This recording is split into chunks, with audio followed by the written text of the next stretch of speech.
Shalom, shalom frères et sœurs, la paix, la grâce de Jésus soit sur votre vie. C'est vraiment un privilège pour moi, alléluia, de venir partager encore ce jour avec vous la parole de Dieu. Et nous sommes dans le livre de Genèse, Genèse chapitre 22.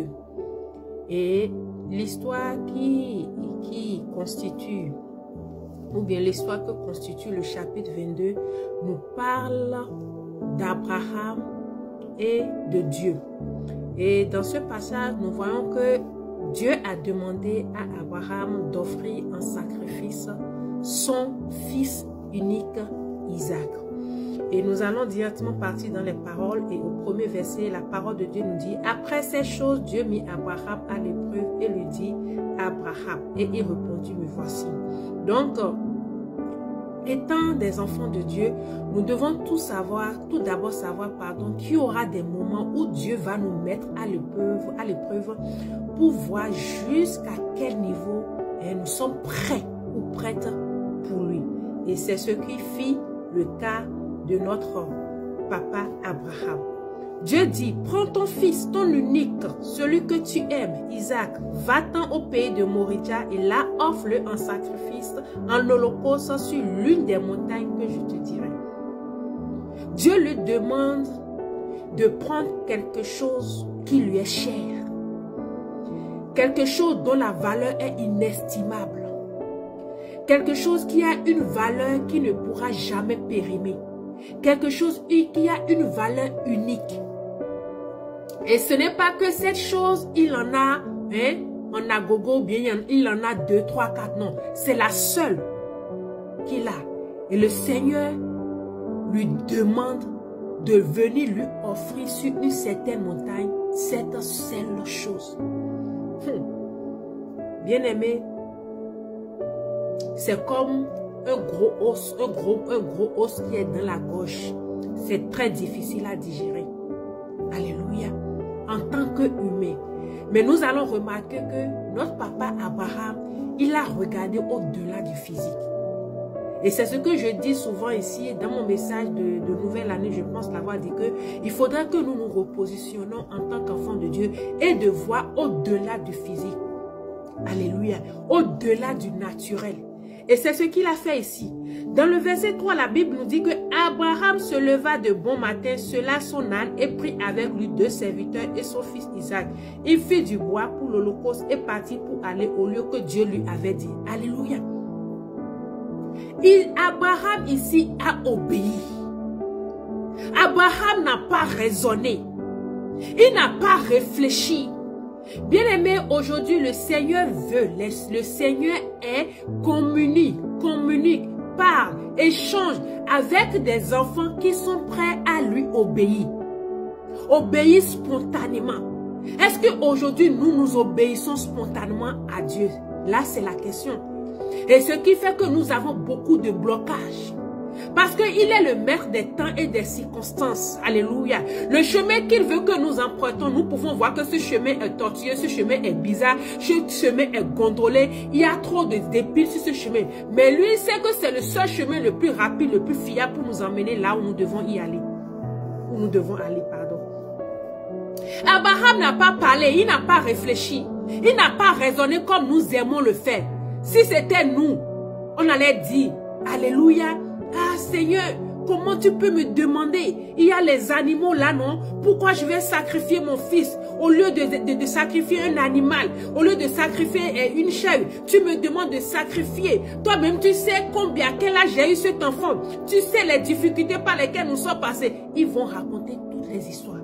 On va raisonner. Moi-même, y compris. On va raisonner. Mais je rends grâce à Dieu que tout cela, c'est dans l'Ancien Testament, parce que aujourd'hui Jésus-Christ est venu, il a payé nos péchés, il a payé le prix fort et aujourd'hui nous parlons de grâce. Nous parlons de grâce et il n'y a plus de sacrifice, où il n'est plus question de verser le sang. Mais bien aimé, il y a d'autres types de sacrifices. Et quand Dieu nous demande quelque chose qui nous est cher, quelque chose qu'on chouchoute, quelque chose qu'on aime, Alléluia. Il peut peut-être arriver, je tombe sur des vidéos, sur des témoignages où je vois les personnes dire, ah, le Seigneur m'a parlé, il a demandé à ce que j'aille donner à l'homme de Dieu ma voiture. Peut-être que c'est la seule voiture que cette famille a. C'est le seul moyen de transport. Mais il y en a qui réfléchissent. Mais il y en a qui raisonnent. Je me rappelle dans le temps sur la toile, on avait parlé d'une certaine dame ivoirienne qui est connue. Tout le monde le connaît, Dame Niaouré. Et si je ne me trompe, amen, hein, elle avait dit quelque chose comme ça où elle a entendu, le Seigneur lui a demandé d'aller offrir. Les gens commençaient, pas du tout. Je dis bien tout sur la toile. Mais étant donné que c'est elle qui a reçu cette parole, elle n'a pas regardé à ce qui se racontait. Et c'est ce à quoi je nous invite encore ce matin. Alléluia. Ici, pendant que le sacrifice, les offrandes d'Holocauste étaient à l'honneur, était quelque chose qu'on devait faire, Abraham n'a pas raisonné. Abraham n'a pas raisonné. Abraham n'a pas réfléchi. Il a obéi. Bien-aimés, obéissons. Si c'est véritablement Dieu qui nous a parlé, si nous arrivons à discerner sa voix et que c'est lui qui nous a véritablement parlé, alléluia, nous ne devons pas réfléchir, mais nous devons obéir automatiquement. Et quand nous venons au verset 26, au verset 6, Abraham prit le bois pour l'holocauste, le chargea sur son fils Isaac, l'innocent, le pauvre, et porta dans sa main le feu, le couteau, et ils marchaient tous deux ensemble. Alors Isaac parlant à Abraham, son père dit, mon père, et il répondit, me voici mon fils. Isaac reprit, voici le feu et le bois, mais où est l'agneau pour l'holocauste? Amen. Le pauvre innocent.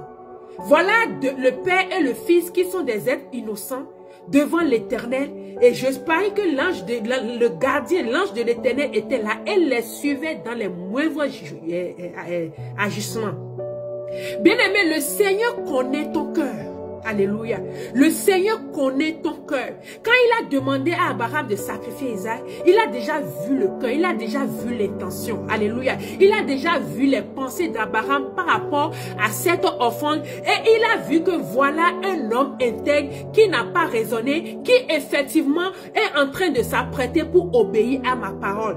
Et voilà Isaac ici, innocent qu'il soit, il ne savait même pas que, alléluia, le sacrifice qu'Isaac, qui sont en train de partir faire là, c'est lui qui sera le sacrifice. Alléluia. Amen. Alléluia.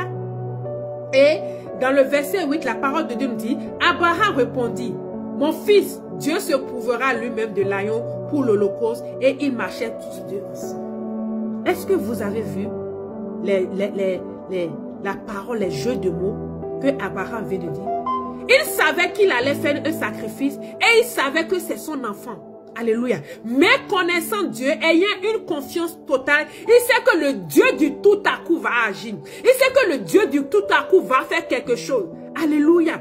Il peut faire comme il peut ne pas le faire. Alléluia. Gloire à son nom. Et il dit que le Dieu va se charger lui-même de pouvoir à l'agneau qui va servir pour le sacrifice. Alléluia.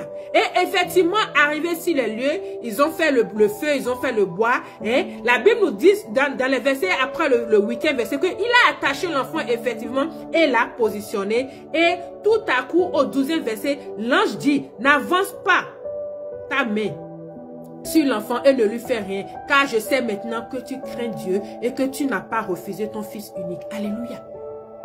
Bien-aimé, le Seigneur va nous mettre à l'épreuve d'une manière ou d'une autre. Mais face à ça, est-ce que nous reconnaissons sa seigneurie? Est-ce que nous lui accordons la même place qu'il avait dans notre vie? Il va nous tenter, il va nous mettre à l'épreuve pour voir si, est-ce que ces gens-là, c'est pas parce que tout va bien qu'ils sont en train de me louer, tout va bien, qu'ils sont de mon côté, je vais les mettre à l'épreuve pour voir comment ils vont réagir. Je vais les mettre à l'épreuve pour voir comment serait la suite, leur comportement, comment ils vont réagir. Est-ce qu'ils vont demeurer tels? Est-ce qu'ils vont demeurer intègres? Est-ce qu'ils vont vraiment marcher? Alléluia. L'ange lui dit non, ne touche pas. Le Seigneur même qui lui a dit que tu vas offrir Isaac en sacrifice, nous dit, ne mets pas ta main sur l'enfant. Alléluia. Ne mets pas ta main sur l'enfant. Et ne lui fais rien. Car je sais maintenant que tu crains Dieu et que tu ne m'as pas refusé ton fils, ton unique. Bien-aimé, Qu'est-ce qui t'importe beaucoup et que le Seigneur te demande que tu refuses? C'est quoi cette chose? Alléluia.